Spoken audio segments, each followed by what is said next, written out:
So there was this woman who lived with her sister and brother, and one day the siblings got news that a friend of theirs would be coming to town. Now, this was back in Bible times, so hospitality was just a really important part of culture. And just like you and I would, this woman gets to work cleaning the house. And when their friend finally did get to the house from his long travel, all the siblings were so excited to see him.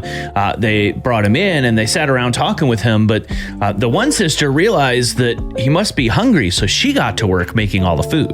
As she went about preparing the dishes and serving everyone, she started to get frustrated. Martha was mad that nobody was helping her. You know how a little thing like that can just get inside your mind and just starts to boil, and that's what happened. Every time Martha came in and out of the kitchen, she saw her siblings and felt more and more frustrated by their laziness. Until finally, she walked right up to her guest, Jesus, and said, "Don't you care that my sisters left me to do the work by myself? Tell her to help me."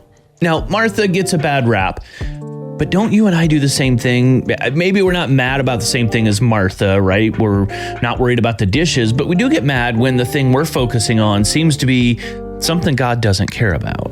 But Jesus' response to Martha, it's so kind, and it's so good for us to look into for ourselves.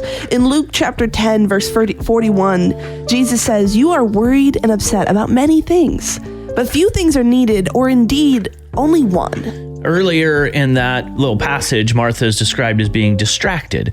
Taking care of Jesus to make sure he had a nice place to stay and food to enjoy was not a bad thing to focus on, but it was a distraction.